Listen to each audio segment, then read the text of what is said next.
You come here, you speak English, you live by our laws, and you effectively respect what we are. Otherwise, go home. And that was the moment at which, I realised we just had to get rid of him.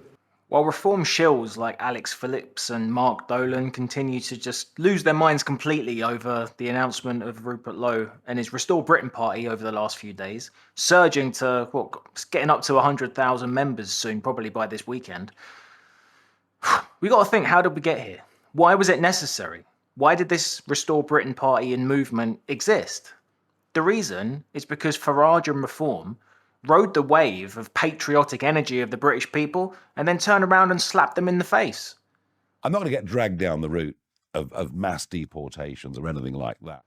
They've backed down on doing what native Brits know is necessary in order to preserve Britain for future generations. Mass deportations? It's an impossibility. Rape inquiry? Yeah, we'll do that maybe. Don't actually do it, just forget about it. They don't want to alienate the Muslim voters as much as Labour and the Tories don't want to. There's no one with a backbone in British politics. People thought Reform were it. They thought Farage was it. He was anti-establishment his entire political career, campaigning for Brexit, year after year after year, for decades.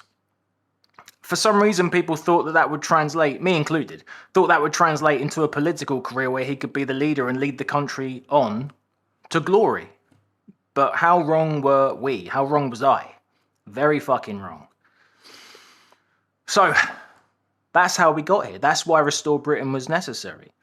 Rupert Lowe was the hardest working MP, probably not just in Reform, but in Parliament. He tabled over 2,000 questions, while at the same time period, Farage put in about 20. That's like 100 times more productive Rupert Lowe had been. He was the real leader of Reform from the start anyway. And then when he started asking questions of the government and all of these 2,000 questions that he tabled about migrant crime, how many there are here, what are the numbers? Are they overrepresented in terms of the population per capita of people committing crime? How much benefit are we going on foreign nationals that can't even speak our language? And these are the sort of questions that Nigel Farage found unacceptable, and that's why they drummed him out of the party. Now, they said it was because, he made threats of violence towards Zia Youssef, a man 30 years his junior, probably way stronger. Rupert Lowe's a grandfather, come on. And they lied. They said that he was going to destroy the party. He was doing irrevocable damage. He was abusing members of staff and bullying them. That doesn't pass the bullshit detector. Come on. And he's recently, Farage today, just admitted in, some Reform Party conference, when he knew he had to get rid of Rupert Lowe was when he started asking questions about how are we going to deport thousands, hundreds of thousands, millions if necessary, of people who don't contribute to British society and are actively hating it, want to destroy it and make it worse. That was the moment he knew that he had to come up with fake trumped-up charges and get the police involved. Okay, sounds legit. Great leading, Nigel.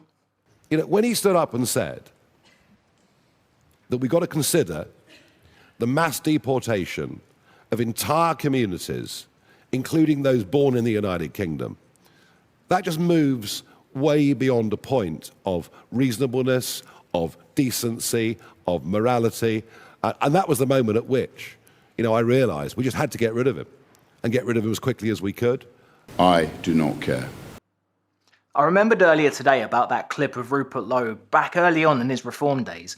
He was trying to table a motion on quantitative easing, and he didn't understand the parliamentary process. He didn't realise he had to read out the names and go down and address the speaker and all that jazz. And the entire House was sneering at him, was laughing at him. They were just taking the piss, basically. Like, who's this idiot coming in here, getting everything wrong? Just laugh at you. And one Labour MP, as Rupert Lowe came down and approached the speaker, they announced his name. Rupert Lowe. One smart-ass Labour MP shouted, "Future leader!"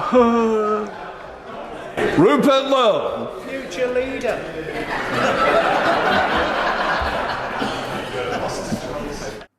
Sometimes the simulation just winks at you. Well, now he's leading his own party, And god damn it, we're going to do everything we can to try and help him end up leading the entire country.